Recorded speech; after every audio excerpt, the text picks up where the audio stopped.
Dalam sebulan terakhir ini, dunia kita diguncang sama satu konflik baru yang eskalasinya cepat banget dan langsung jadi sorotan utama. Yuk kita coba kupas tuntas apa yang sebenarnya terjadi, kok bisa sampai begini, dan kira-kira apa yang bakal terjadi selanjutnya? Coba deh, lihat angka ini. 11,5 triliun dolar. Angka yang bikin geleng-geleng kepala kan? Nah, dari sinilah kita mulai pembahasan kita. Untuk ngerti dampak sesungguhnya dari perang ini. Betul. Hanya dalam waktu 30 hari, uang sebanyak itu lenyap begitu aja dari pasar saham global.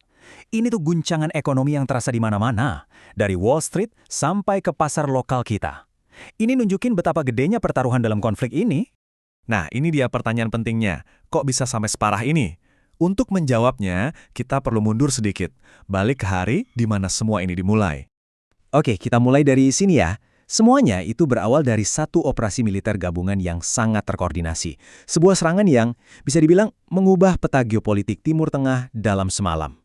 Jadi, tanggal 28 Februari 2026, operasi gabungan ini diluncurkan. Targetnya jelas banget, melumpuhkan kepemimpinan dan kekuatan militer Iran. Serangan yang paling fatal menghantam langsung kediaman pemimpin tertinggi, dan gak lama setelah itu berita kematian Ayatollah Khamenei dikonfirmasi. Ini benar-benar mengirimkan gelombang kejut ke seluruh dunia. Pesan dari Amerika Serikat ini terus terang banget. Ini bukan sekedar serangan militer biasa loh.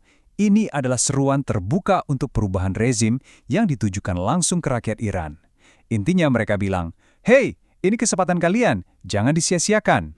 Tapi Iran nggak tinggal diam. Mereka langsung merespons dengan peringatan yang nggak kalah keras.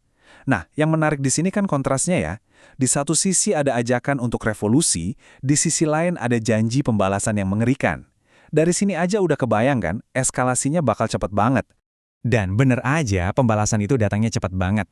Iran langsung melancarkan serangan balasan, dan bukan cuma ke Israel, tapi juga ke berbagai target di seluruh kawasan. Skalanya ini luar biasa loh. Lihat saja daftar ini. Dari Israel sampai negara-negara Teluk, pangkalan militer AS jadi sasaran empuk. Iran seolah mau bilang, kalau kalian serang kami, siap-siap saja seluruh wilayah ini ikut panas.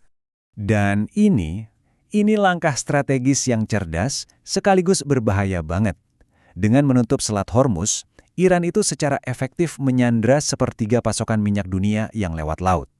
Langkah ini dampaknya langsung terasa ke ekonomi global. Harga-harga bisa langsung meroket. Dan di tengah semua ini, seperti biasa, warga sipil yang jadi korban paling parah.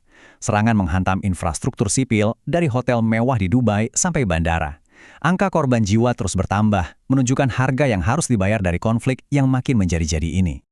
Oke, sekarang coba kita bedah kekuatan yang saling berhadapan ini. Kalau di atas kertas, seimbang nggak sih kekuatan militer kedua negara ini? Kalau kita lihat Global Firepower Index 2026, ternyata kekuatan mereka ini tipis banget bedanya. Israel di peringkat 15 dan Iran persis di bawahnya di nomor 16. Ini menunjukkan bahwa meskipun cara bertarungnya beda, secara keseluruhan kekuatan mereka itu bisa dibilang 11-12. Coba kita lihat rinciannya di sini. Nah, di sini kelihatan jelas banget perbedaannya. Iran itu unggul jauh soal jumlah personel aktif dan kekuatan darat seperti tank. Tapi di sisi lain, Israel punya anggaran pertahanan yang gila-gilaan, hampir 4 kali lipat lebih besar, plus keunggulan teknologi di udara. Jadi, ini dia intinya, ini adalah pertarungan yang asimetris. Maksudnya, mereka nggak bertarung dengan kekuatan yang sama. Iran punya massa, jumlah tentaranya banyak dan kekuatan daratnya besar. Sementara Israel punya teknologi dan uang, dengan anggaran pertahanan raksasa dan kekuatan udara yang canggih. Inilah yang bikin konfliknya begitu rumit dan susah banget ditebak. Setelah sebulan yang penuh gejolak ini, pertanyaan semua orang sama. Terus gimana selanjutnya? Para analis sudah merinci ada 4 kemungkinan skenario utama yang bisa terjadi dari sini. Keempat jalur ini beda banget satu sama lain. Pertama, skenario impian bagi AS, rezimnya tumbang dengan cepat. Kedua, jalur diplomasi, di mana kepemimpinan baru Iran memilih untuk bernegosiasi.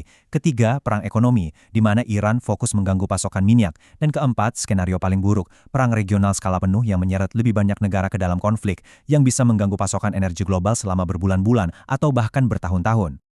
Setiap jalan ini punya implikasi yang luar biasa besar, bukan cuma untuk Timur Tengah, tapi untuk kita semua. Pertanyaannya sekarang adalah, ke arah mana timbangan ini akan berpihak? Jawabannya, ya masih belum tertulis.